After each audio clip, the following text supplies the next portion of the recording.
Part 1. You will hear a woman phoning about the shared house she is going to move into. First, you have some time to look at questions 1 to 7.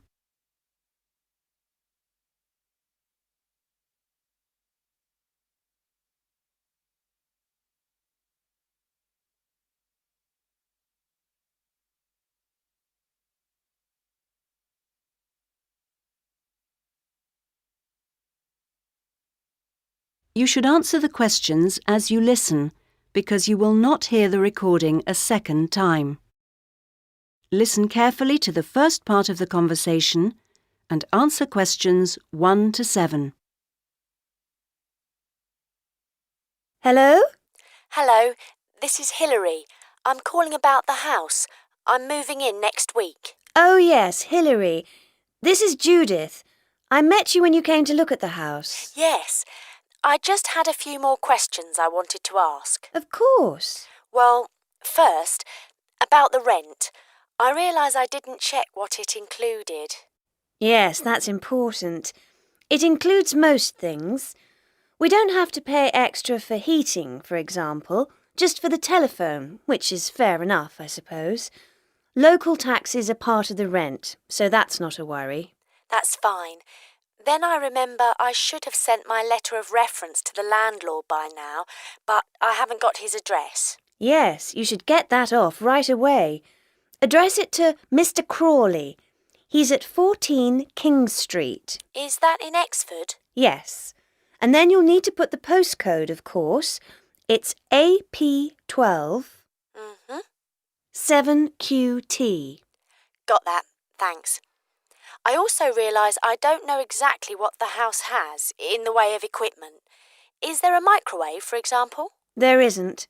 None of us feels the need. Oh, fine. I'm sure I can do without one too. What about a hairdryer? Maybe you should bring one, if you need one. I'll buy one, yes. And TV? Oh, yes. We've got 2, in fact. Was there anything else? I just wondered if there were any rules. Not really. We share the cleaning, things like that. We do have to be careful about loud music. Yes.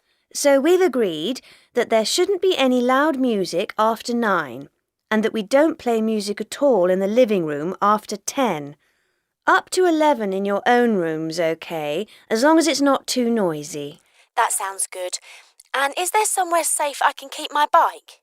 That's difficult. To be honest, lots do get stolen round here. We haven't got a garage, so we tend to park ours in the garden so that they're hidden from the street. OK. Now, I hope you like cooking. Yes, I do. Do you all have shared meals? Not very often, actually. But when the weather's good in the summer, we like to have a barbecue together, which we do each Wednesday. We tend to go out at weekends. Sounds fun. Before you hear the rest of the conversation, you have some time to look at questions 8 to 10.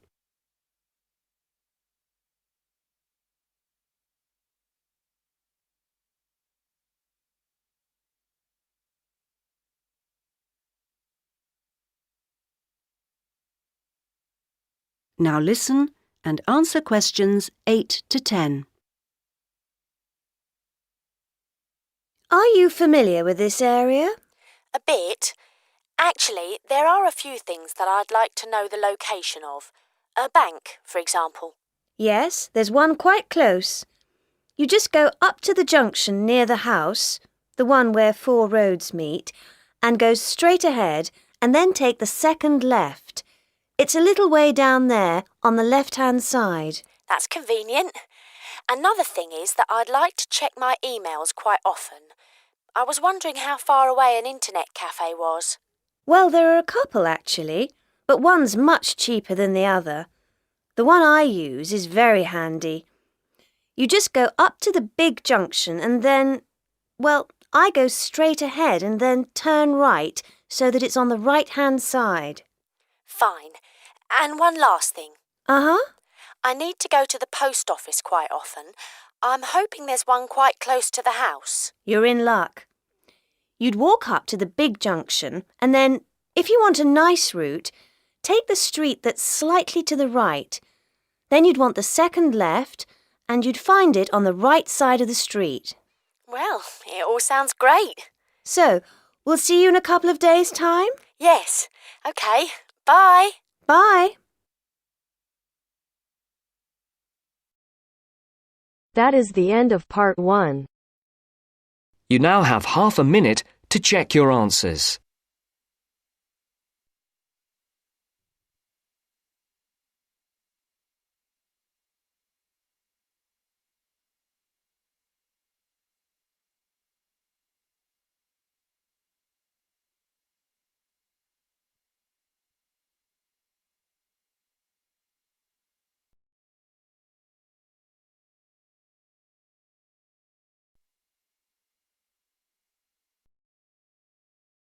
Now turns to part 2.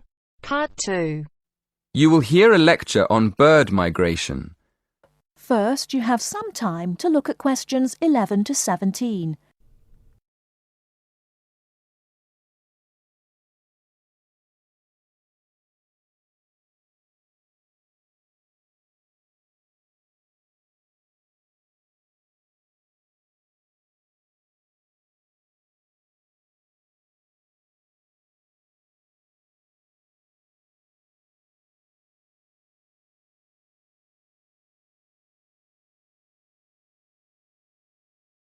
Now, listen carefully and answer questions 11 to 17.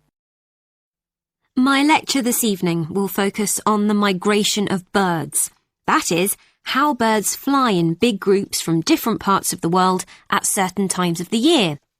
In the first part of the lecture, I'll talk about the reasons why birds migrate, when they migrate, and which parts of the world they migrate from and to. To start with, why do birds migrate? Well, there are two main reasons. One, they migrate to look for food, and two, they travel to parts of the world that are more suitable for breeding. In fact, these reasons are closely linked.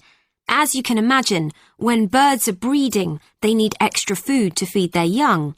And in the spring, in the cooler climates of Europe, there is a lot of food for birds, especially insects. So, generally, during the spring, birds fly up from the tropics, which are hot, to cooler climates in the north. They stay there for a few months to bring up their young. And then, when the weather in the north gets cold in the winter, they fly back to warmer climates in the south. Now I'd like to talk a bit about how global warming has affected bird migration. One of the effects of global warming has been to make the spring come earlier in the northern regions of the world. When spring comes early, the plants and insects that birds need to bring up their young are also available earlier. Research has shown that quite a lot of birds have started to migrate earlier because of higher temperatures.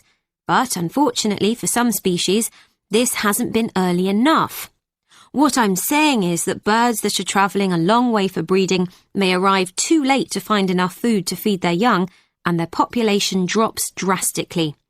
Scientists are currently researching more about this.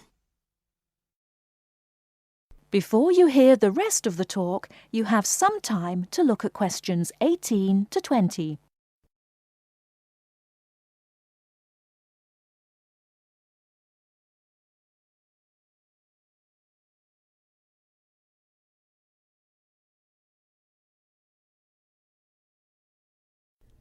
Now listen and answer questions 18 to 20. Now, I thought I'd finish by just briefly describing a few different patterns of migration. Migration varies with the type of bird and the area they come from. For example, one kind of migration is partial migration. This means that some birds in a particular species will migrate and others won't. It usually depends on how the weather affects food supplies, and very often happens in the tropics. In another migratory pattern, a bird called an Arctic tern migrates the whole length of the globe, from the North Pole to the south. The Arctic tern travels between 12 and 15,000 kilometres each way when it migrates in a complete circle around the world. It's quite amazing. Right, and lastly, I'd like to mention a pattern which isn't nearly as spectacular, but is very interesting. And this is the way many birds migrate across North America. In this pattern, the birds fly northwards in the west of the country and then back south again in the east. So, if you imagine it, they're actually migrating in a circular pattern, like the hands of a clock, not in a straight line, as we might think. That is the end of part 2. You now have half a minute to check your answers.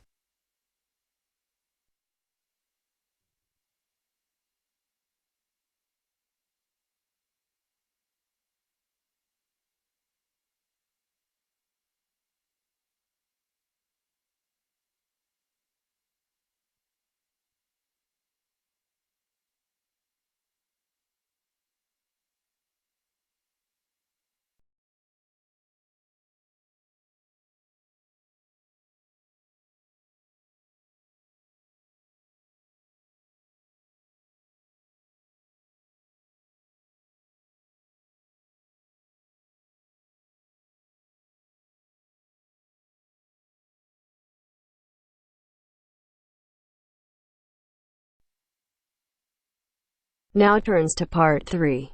Part 3. You will now listen to a talk on bicycles. First, you have some time to look at questions 21 to 25.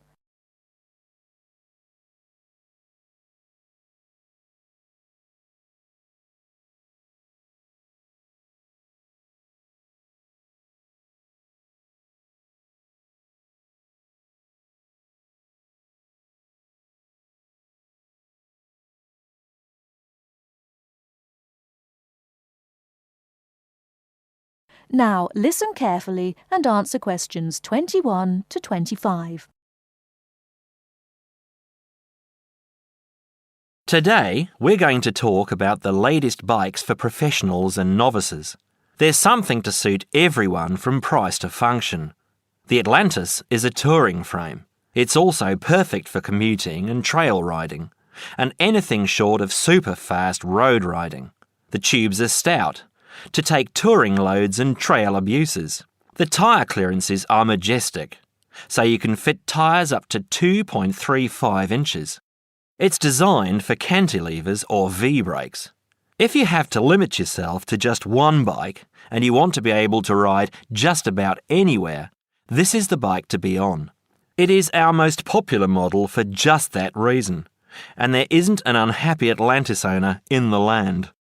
The Rambouillet, our all-around road bike, is available either as a frame with fork and headset for $1,400 or as a complete bike for $2,300.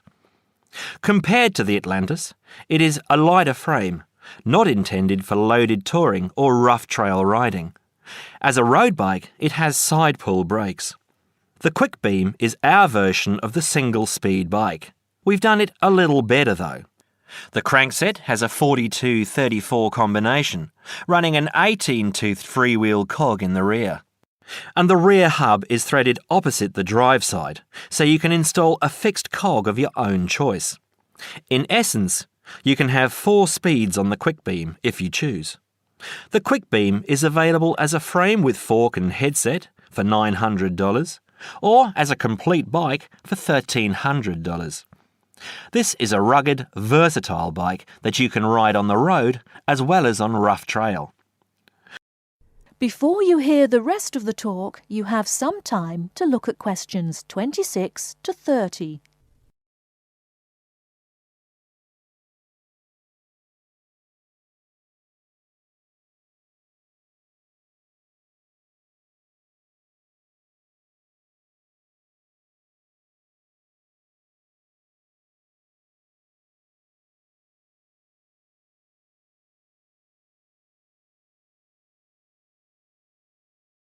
Now listen and answer questions 26 to 30.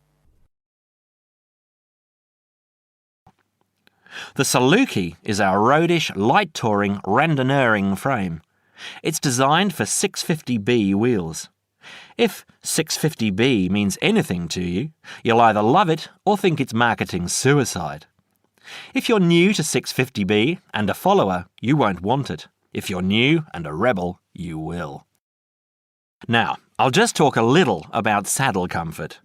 The road bike, for the most part, has turned into a high-tech, uncomfortable machine, and the proof is all around us. Look through any bike magazine or catalogue and you'll see the saddle up to 6 inches higher than the handlebars. It is impossible to be comfortable on such a bike.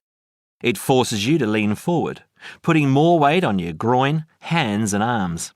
People ride these bikes with straight, locked-out arms and wake up with aching backs. They endure it, get used to it, or buy recumbents.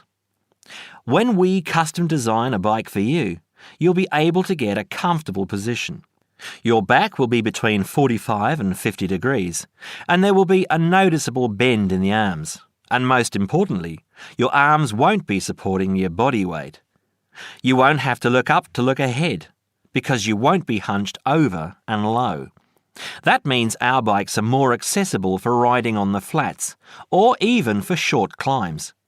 We consider this when we design and build your custom frame. That is the end of part 3.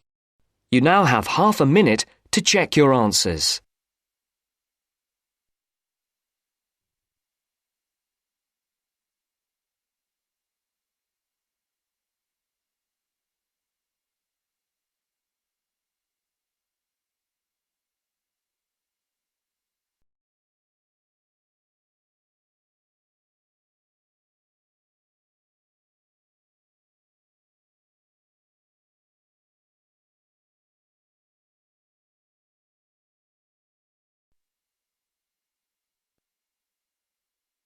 Now turns to part 4.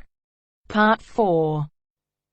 You will hear a lecturer in education talking about some experiments done in the USA to investigate the effects of reducing class sizes. First, you have some time to look at questions 31 to 40 on pages 71 and 72.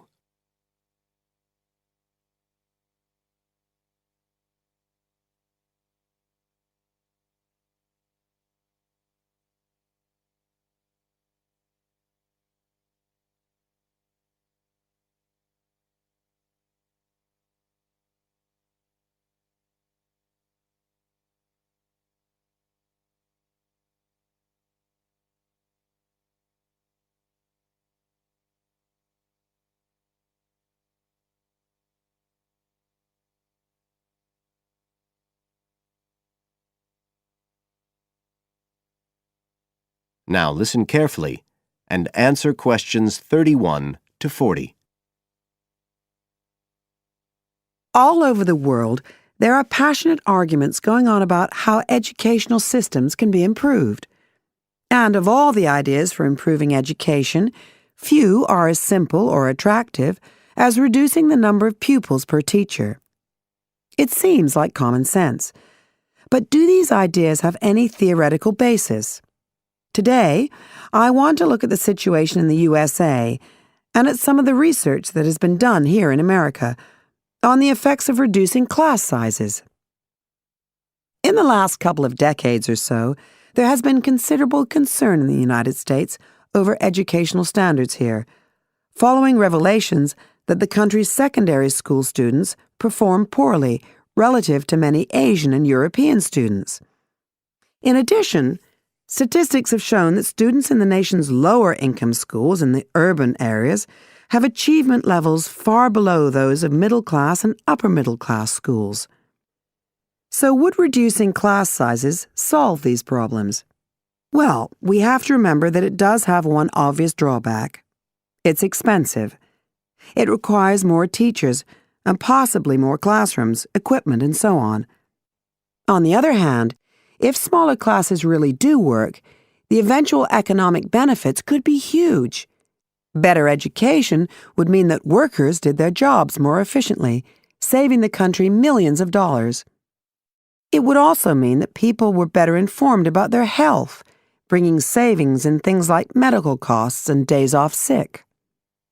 So what reliable information do we have about the effects of reducing class sizes? There's plenty of anecdotal evidence about the effect on students' behavior, but what reliable evidence do we have for this?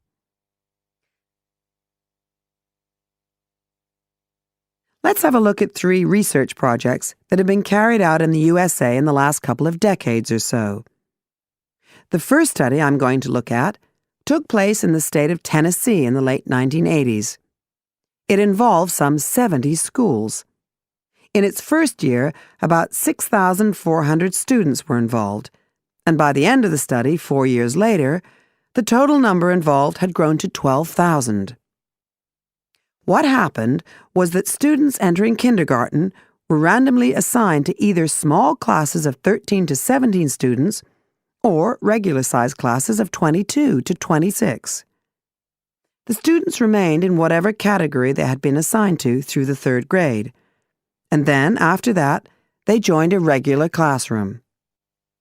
After the study ended in 1989, researchers conducted dozens of analyses of the data.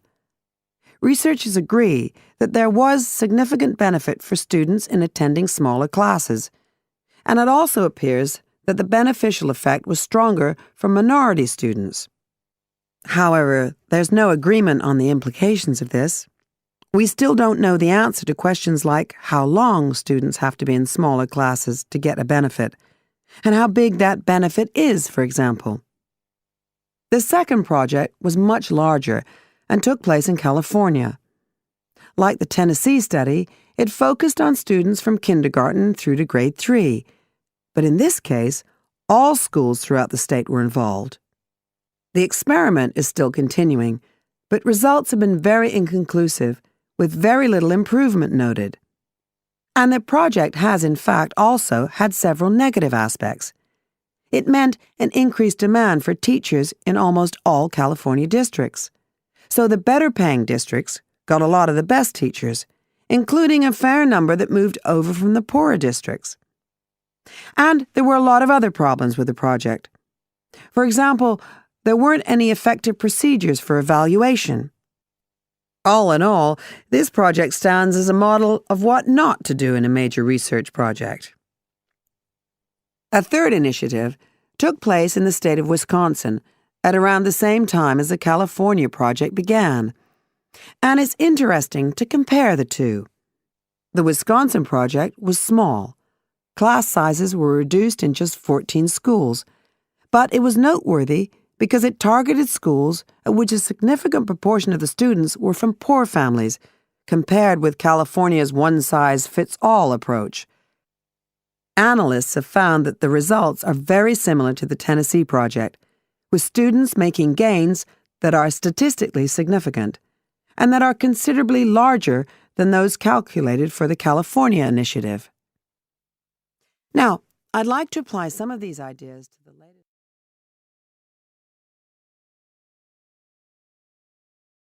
That is the end of part 4. You now have half a minute to check your answers.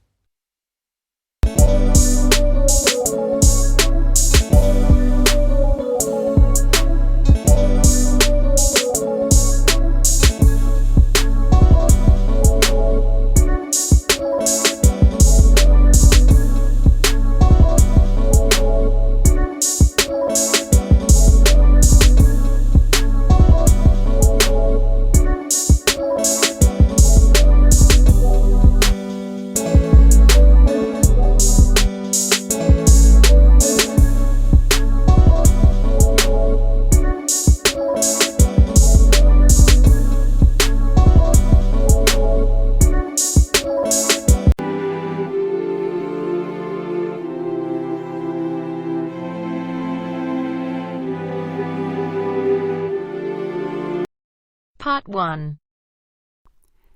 You will hear a telephone conversation between a language student and an advisor. First, you have some time to look at questions 1 to 6.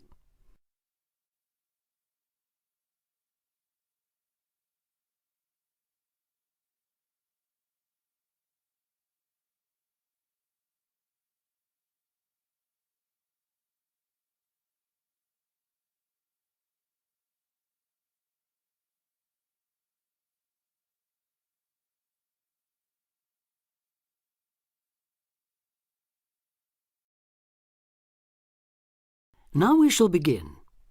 You should answer the questions as you listen because you will not hear the recording a second time. Listen carefully and answer questions 1 to 6. Homestay Language Learning, Lisa McDowell here. How can I help you? Hello, my name's Dan, Hello, Dan. and I'm going to be living with a family in Edinburgh for 3 months, so I'd like some advice on what to bring with me. I'm flying in via Singapore on the 15th. Right. Well, perhaps most important of all are your documents. Vaccination certificate, sponsor's letter, and the certifying letter from us for immigration. Yes, I've got all those in order, I think.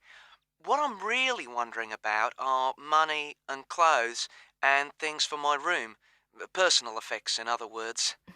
OK, let's start with cash. You'll already have money in your bank account here, of course, but make sure when you get here you have some cash on you. Pounds, that is, not euros or dollars. How much do you suggest? I'd say 50 as an absolute minimum. OK. Now, the next thing is which clothes to bring. What do you think? Well, as I'm sure you know, it can get pretty cold here, so you will need some warm clothing. There are shops near here that sell winter clothes quite cheaply, so you really don't need to bring much. Do make sure, though, that you have at least one thick sweater and a jacket with you when you arrive here. The temperature's likely to be a lot lower than in Singapore. Thanks for the warning. Now, something else I'm not sure about is whether to bring my computer. It's a laptop, so it won't take up much room. 2 problems. Firstly, it might not be compatible with the electricity supply in this country. And secondly, there's a risk of it getting broken in transit. Someone travelling here had hers smashed only last month. But surely I can carry it as hand luggage. Usually, yes, but because of all the tight security right now, you may have to check it in. So my advice is to leave yours at home. OK, I think I will.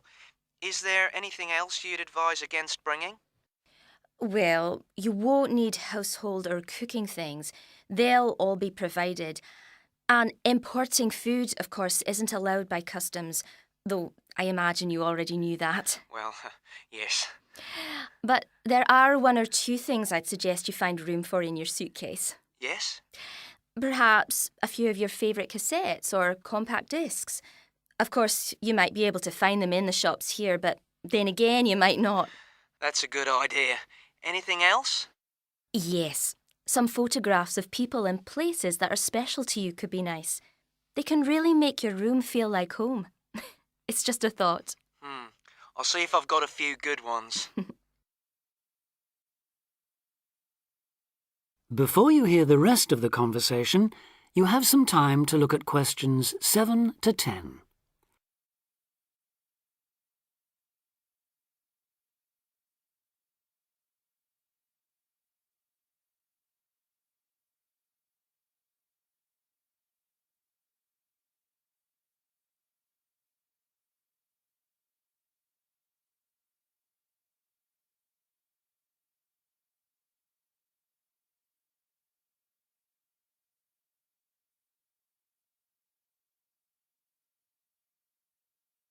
Now listen and answer questions 7 to 10. Just a few points about packing. Make sure all your cases are clearly labelled, in English, with your host family's name and address. Just in case they go missing on the way. It has been known to happen. What name do I write, by the way? It's Wark. Lewis and Amy Wark. So that's W-A-L-K? It's actually W-A-R-K. But we'll be posting full details to you later this week. Right, fine.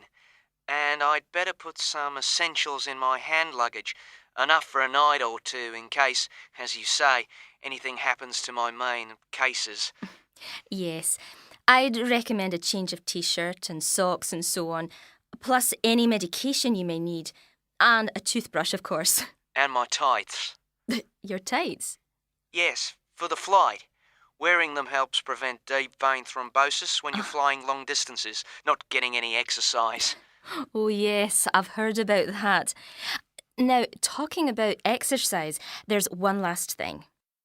When you've packed your baggage, check you can carry it, all of it, at least 500 metres without any help. You may have to do that. Okay. Well, thanks for all your help. You've cleared up a lot of points.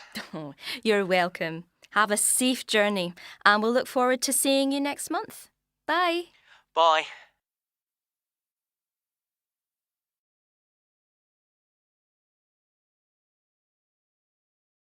That is the end of part 1. You now have half a minute to check your answers.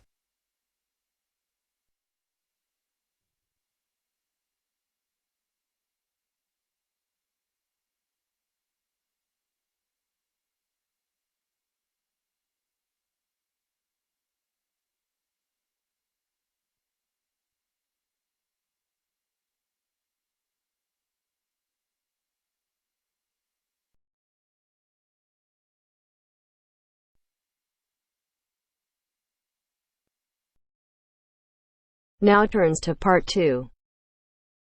Part 2. First, you have some time to look at questions 11 to 16.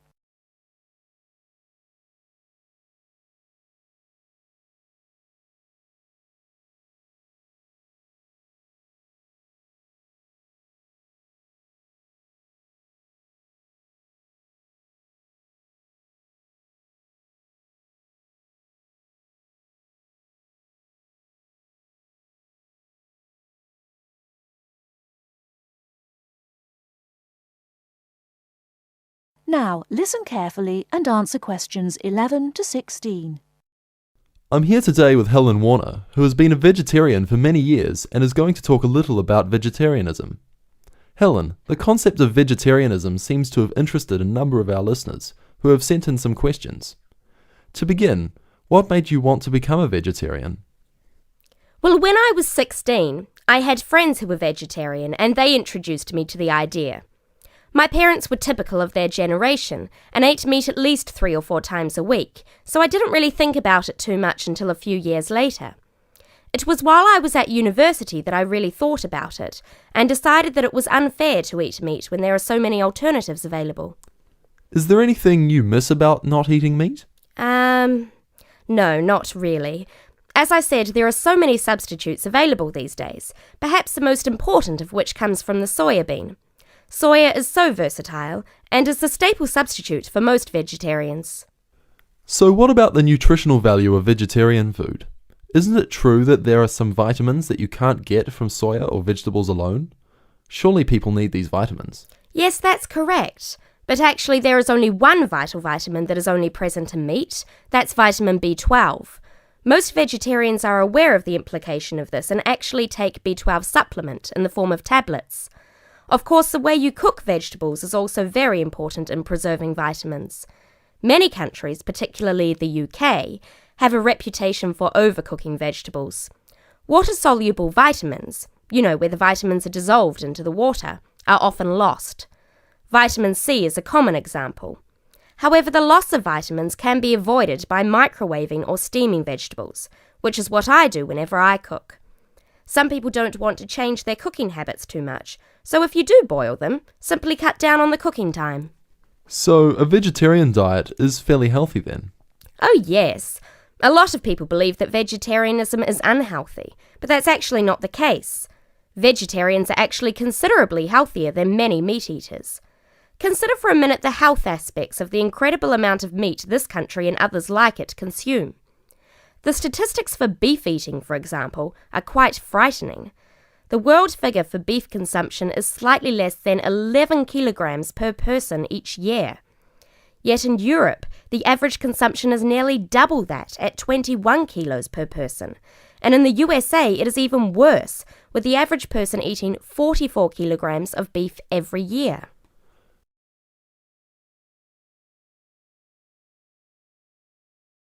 Before you hear the rest of the talk, you have some time to look at questions 17 to 20.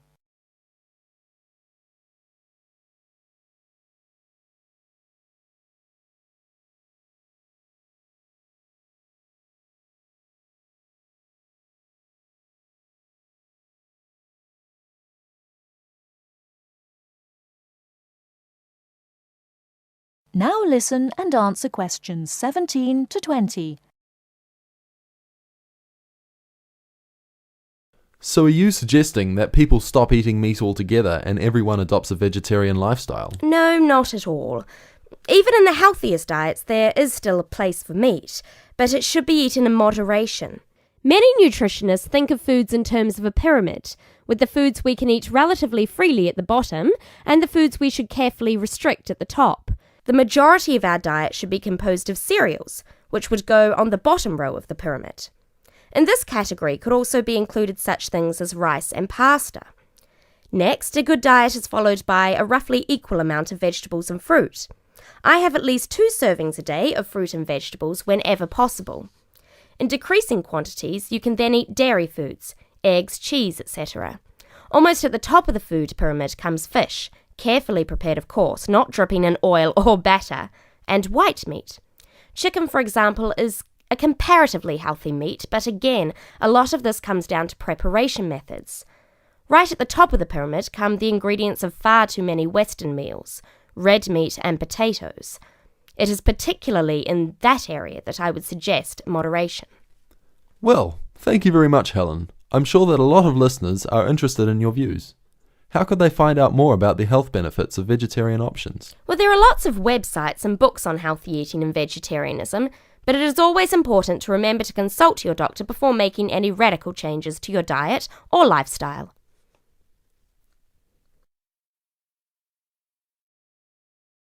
That is the end of part 2. You now have half a minute to check your answers.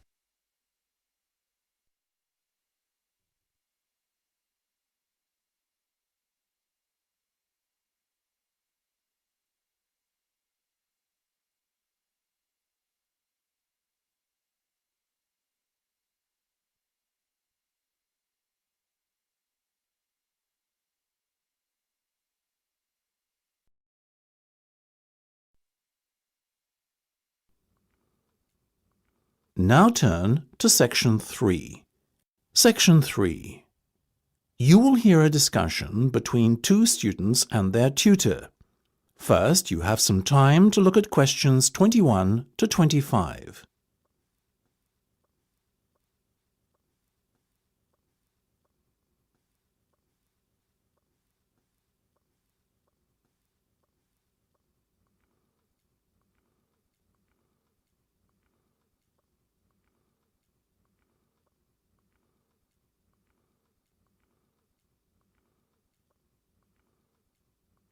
Now listen carefully and answer questions 21 to 25.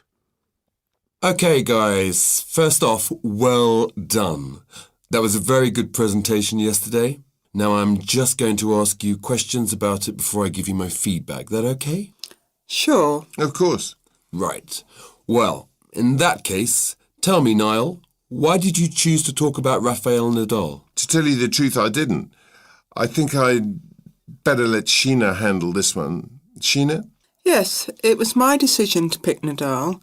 Now, that might be a strange choice for a presentation entitled Someone Who Inspired Me to Study Psychology, but... Yes, but I was going to say, it does seem rather an odd choice. Was it simply down to the fact that he's a sporting hero of yours and so a role model? You talk about him a lot, Sheena, so this much is clear. It's true. Nadal is someone I look up to, but my reasons for choosing him were totally professional. You see, I doubt perhaps in the history of tennis that there was ever a better match player than him, and that got me thinking, what is the secret to his success? How does he control his nerves so splendidly? The more we started to look into his background, the more I realised Sheena was right. Nadal was a perfect candidate for this study. He is, on so many levels, a very well-balanced character, and it was fascinating to gain an insight into the mind of this great champion over the last few weeks. I'll admit that I was at first somewhat unsure about whether or not I should back Sheena on this one, but it didn't take long for our research to put us at ease. So, while most of the students were researching Freud and other visionaries in the field of psychology and psychoanalysis, you were looking into a present-day sports star? Does that not strike you as a little odd? Of course, we knew it was a risk. After all, there was a danger that no one, least of all you, would take us seriously when we stood up on stage and started our presentation. That said, I think it is in the spirit of psychology to be inquisitive and adventurous and not just stick to the conventional. Otherwise, how would the field have come so far, as it has done already? Well, I must say, your risk certainly paid off. Yours was, without a shadow of a doubt, the most interesting and original presentation I saw. And judging by the reactions of the other students, I would have to say that everyone else was equally impressed. Thank you. I'm so glad you think so.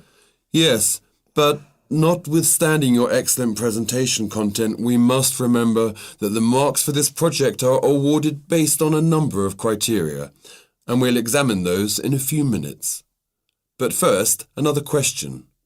Where did you find your sources? Well, and I don't quite know how we managed it, but we were able to secure a face-to-face interview with Nadal while he was over here for the Wimbledon Tennis Championship, so we weren't reliant on newspaper articles and interviews or any other forms of secondary sources. We did, however, find the library's sports archive, an invaluable backup aid to help us fill in the gaps and piece together our interpretation of what makes Nadal such a mentally strong champion. Before you hear the rest of the discussion, you have some time to look at questions 26 to 30.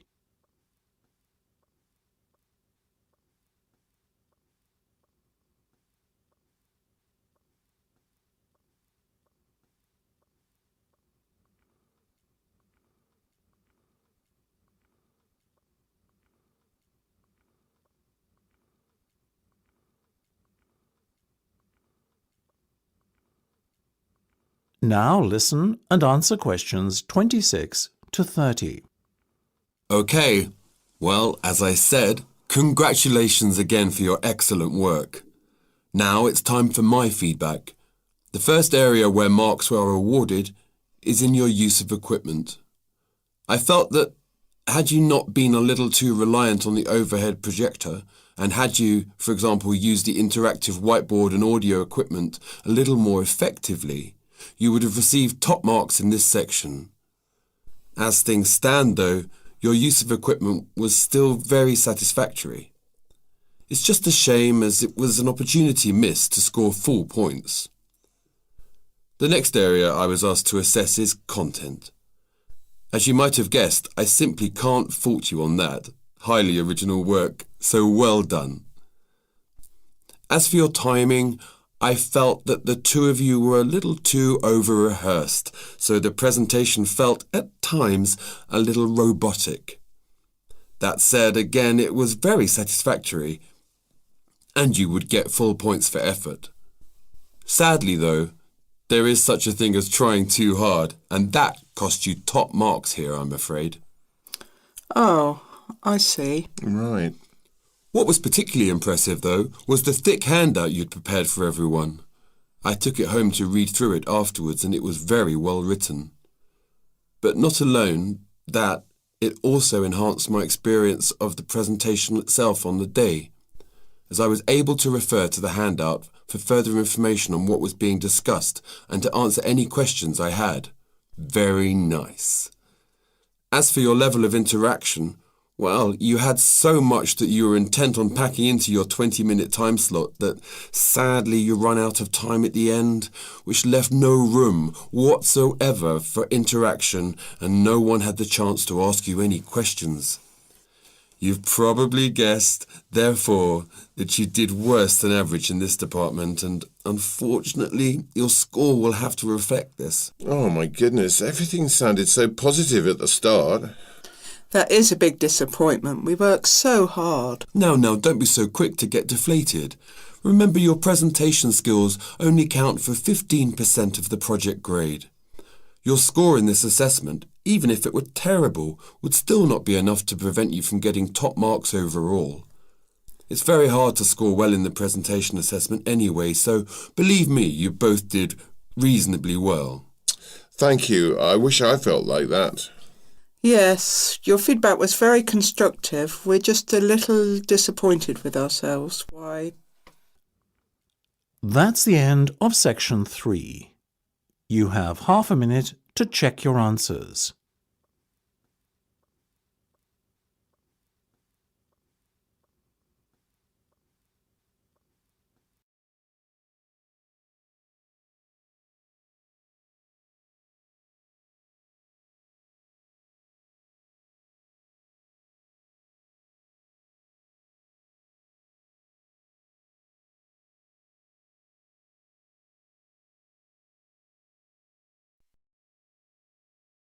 Now turns to part 4.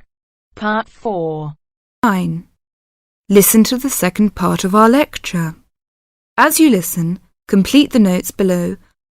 First, you have some time to look at questions 31 to 40.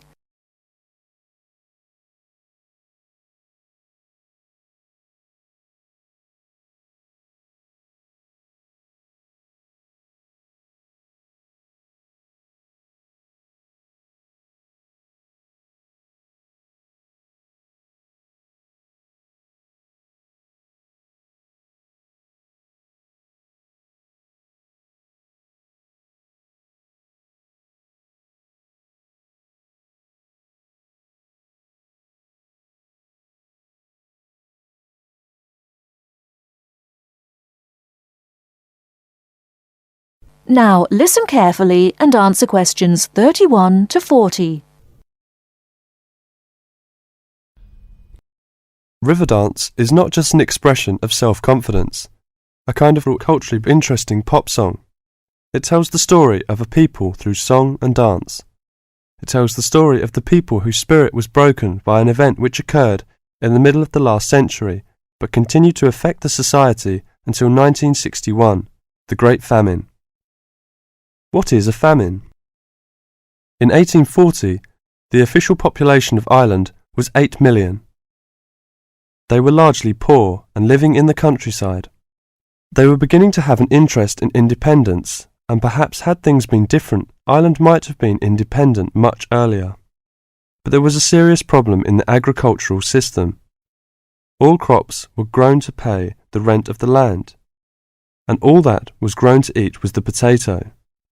This was fine until the potato crop failed, as it did from 1845 to 1848. The stories of what happened in those times live on in the popular culture of Ireland, and I won't tell them here, but the result was that 2 million people died or left the country by 1851. When you realise that the population continued to go down until 1961, you can realise what a disastrous effect this famine had on the people.